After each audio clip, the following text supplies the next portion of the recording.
너무한다. 윤석열 정권 검사 출신 윤석열 대통령 들어서서 2년 반 동안 정말 잘한 거 하나도 있나? 대한민국에서. 한 개도 대봐라. 여론 좀 들어보세요. 뭘 잘했습니까? 민생구에 경제구에 의료대란에 한반도 불안에 전쟁 날까봐 못 살겠다는데.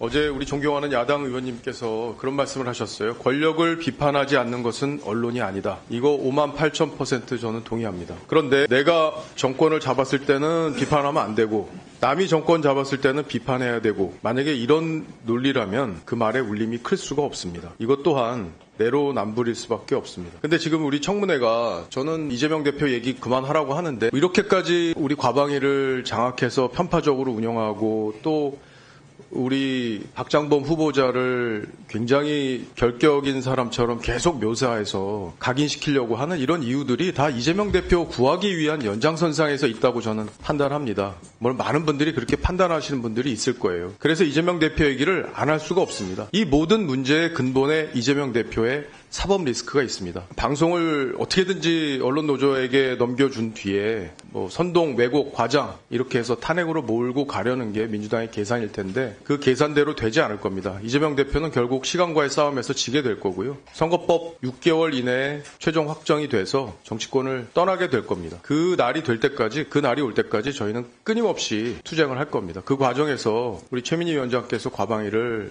상당히 편파적으로 계속 운영을 해도 저희는 끝까지 저항을 할 거라는 말씀 드리고요. 누굴 죽이겠다는 말씀까지 하셨던데 그런 거에도 굴하지 않고 끝까지 저희 목소리를 내겠습니다. KBS가 문재인 정부 KBS가 얼마나 편파적이었는지는 그동안 우리 청문회를 통해서 충분히 다 드러났다고 생각합니다. 다만 아까 우리 존경하는 황정화 의원님께서 말씀하셨던 부분 중에 저는 일부는 우리 박장범 후보자께서도 본인을 성찰하시면서 혹시라도 이후에 편파적으로 보도를 하면 안 되겠다라는 어떤 다짐을 하는 계기가 됐으면 좋겠습니다. KBS를 국민들이 다 믿어야 돼요. 우리한테 정말 주어진 절체절명의 과제입니다. 그래야 국민들이 둘로 갈라서지 않고 공영방송에 얘기하면 그래도 믿고 그 안에서 우리 국민들이 뭔가 답을 찾을 수 있거든요. 그렇지 않겠습니까? 박 후보자님? 네, 맞습니다. 거기에 대해서 본인이 어떤 생각을 가지고 계신지 가지고 계시는 걸 좀 듣고 싶어요. 네, 사실 정치적 진영 대결이 치열한 한국 사회에서 공영방송이 신뢰받고 중립적인 위치에 서 있기가 굉장히 어려운 게 현실입니다. 그래서 제가 다소 어떻게 보면은 낡은 방법이라고 할 수 있는데 기계적 균형을 강조하는 이유가 기계적 균형 틀에서 양쪽의 주장을 공평하게 전달함으로써 시청자들께서 판단하실 수 있도록 하자는 얘기고요. 그러한 역할을 충실하게 수행할 수 있는 능력 있는 분들을 진영에 상관없이 기용하겠다는 말씀을 드렸습니다. 예, 진영에 상관없이 기용을 하셔서 모든 언론사는 토론을 통해서 답을 찾아가는 그런 조직 아니겠습니까? 그런 건전한 토론 문화가 KBS 안에 자리 잡았으면 좋겠고요.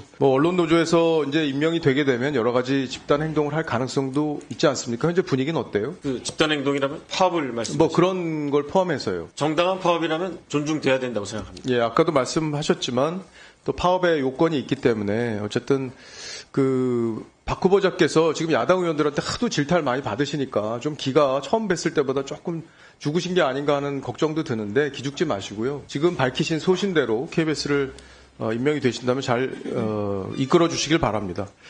이 문재인 정부 때 KBS는 정말 이 편파성이 극에 달했을 정도였어요. 지금 백현동 사건과 관련해서 이재명 대표가 지금 허위 발언을 해서 결국에는 징역형이 나왔잖아요. 이때 KBS가 보도한 내용 지금 PPT에 나가고 있는데 두 번째 옆쪽에 오른쪽에 보면 단독 이재명과 틀어져 관여 안 했다 이런 보도가 나왔습니까? 이 보도 혹시 기억하십니까? 잘 안 나시죠? 특정 보도는 잘 모르겠습니다. 예, 이게 누구 얘기냐면요. 김인섭 씨 얘기를 단독 보도를 한 거예요. 김인섭 씨 얘기. 김인섭 씨 누군지 아시죠? 네. 이 백현동 부지는요, 옹벽을 50m나 쌓아야 되기 때문에 아파트를 질 수 없는 곳이었어요. 식품연구원 부지였고요. 근데 이거를 이재명 대표가 성남시장 시절에 용도를 4단계나 높여주잖아요. 그래서 여기 아파트를 짓게 만들어줍니다. 근데 김인섭 씨가 참여하면서 이 사업이 진행이 됐고, 김인섭 씨는 그 혐의로 지금 현재 징역 5년을 선고받았어요. 항소심에서요. 그래서 이 백현동 의혹의 핵심에 있는 인물이에요. 근데 그 핵심에 되는 사람의 얘기를 이렇게 단독을 달아서 이재명 대표가 이 사건과 무관하다는 듯이 KBS가 보도했어요. 무관했습니까? 이재명 대표가? 그렇지 않았죠. 그래서 백현동 용도 변경을 국토부에서 협박했다고 그렇게 뻔뻔하게 거짓말했잖아요. 국감에서. 지금까지 반성 한마디 안 했어요. 그래서 그걸로 유죄 징역 1년을 받았습니다. 그 사건과 관련해서 KBS가 이렇게 보도를 한 거예요. 사실상 주범이나 다름없는 사람의 얘기를 놓고 이렇게 했습니다. 그리고 어제 저희가 잠깐 말씀을 드렸지만 그 이루어진다는 코너가 이제 한 명을 초대해서 이렇게 얘기를 듣는 시간이잖아요. 맞습니까?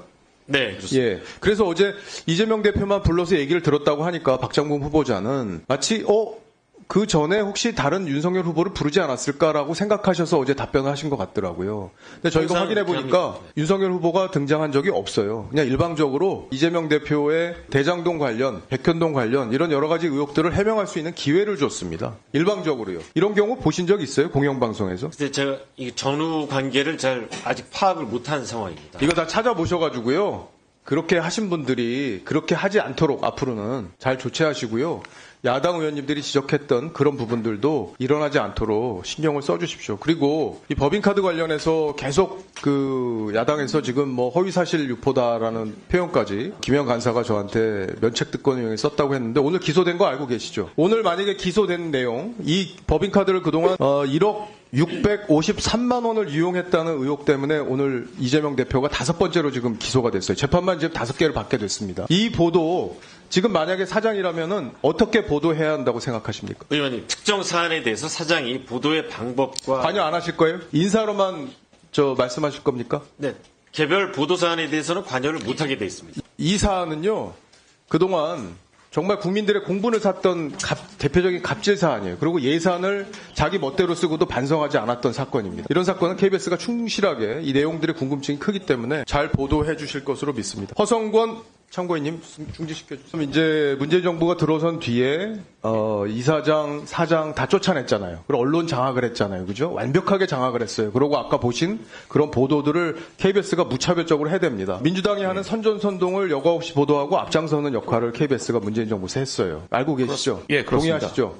동의합니다. 지금 이 사장 체제가 계속 이렇게 바뀌고 나서도 내부적으로 언론 노조가 강력하게 저항하고 있는데 이 언론 노조가 얼마나 횡포가 심한 겁니까? 생생한 얘기를 좀 들려주세요. 어디서부터 말씀을 드려야 될지 모르겠는데 기본적으로 일단은 집단적인 일단은 공영방송의 수신료의 가치 이 부분에 대해서 서로 의견이 많이 다릅니다. 그리고 과거에 편파 편향 왜곡 방송에 대해서 철저한 반성과 여러 가지 거기에 재발 방지에 대한 약속들이 있었다면 아까 전에 말씀드렸지만 제가 이 자리에 있지 않았을 겁니다. 그런 부분이 켜켜이 쌓여서 이제 국민들이 KBS에 대해서 신뢰가 없다. 이제 이게 뭐 단지 1, 2년 예. 돼서 한 게 아니라 예. 그러면 박장범 사장 체제가 들어서면 이 언론 노조가 또 이제 여러 가지 문제 제기를 할 것으로 예상이 되는데 어떻게 대응해야 될 거로 보세요? 기본적으로 국민들이 그렇게 얘기합니다. 왜 KBS에 민노총이 들어있냐? 왜 민노총 소속이냐? 민노총 자체가 아까 전에 보셨겠지만은 정치 세력화를 강령으로 삼고 있습니다. 이런 부분이 일소되어야 국민들에게 돌아갈 수 있습니다. 그리고 이 부분에 대해서 보도도 공정하고 철저하게 해야 되는데 민노총이라는 소속이 있다면 이거는 처음부터 잘못된 것입니다. 그래서 사내 정치 세력에 대한 일소, 청산, 이게 바로 개혁이라고 생각을 합니다. 이런 부분이 필수 불가결하다고 생각합니다. 예, 허성권 노조위원장께서 우리 박장범 사장이 임명이 되면 같이 힘을 모아서 건전한 노사 문화가 자리 잡는 그런 KBS로 만들어주시기를 기대해 보겠습니다. 이상입니다. 아니 도대체 왜 가방이 KBS 사장 인사청문회 이렇게 만들어야 됩니까? 질문을 빙자해서 야당 대표를 그렇게까지 모욕해야 되겠습니까? 5번째 기소하고 밖에 나가서 여론 들어보십시오. 해도 너무한다. 윤석열 정권 검사 출신 윤석열 대통령 들어서서 2년 반 동안 정말 잘한 거 하나도 있나? 대한민국에서. 한 개도 대봐라. 여론 좀 들어보세요. 뭘 잘했습니까? 민생구에 경제구에 의료대란에 한반도 불안에 전쟁 날까봐 못 살겠다는데 뭘 하고 있었어요? 그 중간에는 이 정권의 황태자 2인자라고는 한동훈 대표가 있었어요. 반성을부터 해야죠. 한번 보십시다. 윤석열, 김건희 부부의 국정농단 의혹이 날이 가면 커지고 있습니다. 뭐 얼마를 버텨요? 우리 국민들 지지율 한번 보십시오. 서울에서 10%도 안 나옵니다. 40대. 그런 정권이 이 대표 1심 나오니까 도저히 국민들이 못 받았냐 1심 나왔는데 그걸 가지고 당대표라는 사람이 집권당 대표가 법정 구속 얘기나 하고 있고 민생 챙기세요. 국민들 먹고 살기 힘들어 죽겠는데 대통령은 뭐 하고 있습니까? 그게 호재입니까? 똑같이 수사 한번 해보십시오. 2년 반 동안. 저는 정말 답답합니다. 왜 가방에서 그런 문제를 이렇게 소중한 시간을 써야 됩니까? 위원장님, 저런 판을 용납하지 마십시오. 이게 인사청문회와 무슨 관계가 있습니까? 법인 가다가 들어보니까 들어보세요.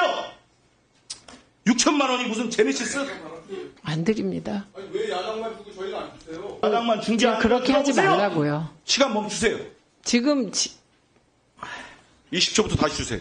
네, 20초부터 다시 드리고요. 그리고 발언 중에는 끼어들지 않기로 했습니다. 도대체 인사청문회를 했으면 인사청문회답게 하면 됩니다. 걸핏하면 뭐 도발하는 겁니까? 뭡니까? 제 영상을 끝까지 시청해주신 분들 정말 감사드립니다. 이미 여러분이 이 영상을 끝까지 시청했다는 점에서 여러분이 얼마나 이슈에 관심이 많은 사람인지, 그리고 여러분들은 왜 혜택을 얻을 수 있는지 도움이 될 만한 내용을 알려드리려 합니다. 이슈 관련된 영상을 왜 찾아보시는 건가요? 물론 자기가 지지하는 정당과 가치관도 있겠지만 궁극적으로는 정치 관련된 정책을 통해서 우리에게 경제적이든 정신적이든 보상을 주기 때문입니다. 그래서 제가 구독자분들 한해서만 특별한 선물을 알려드리려고 하는데요. 최근 이슈거리가 된 미국 대선 관련주 중에서 어떤 사건을 통해서 어떤 종목이 상승하는지 공부하는 방이고, 주식에 대한 지식을 공부하고 개발할 수 있는 공간입니다. 구독자분들 한해서 문자로 초대라고 해주시거나 구글 폼을 작성해 주신다면 구독 확인 후 바로 방을 초대해드리겠습니다. 영상 끝까지 시청해 주셔서 감사하고 좋아요와 구독 버튼 한 번씩 부탁드리겠습니다.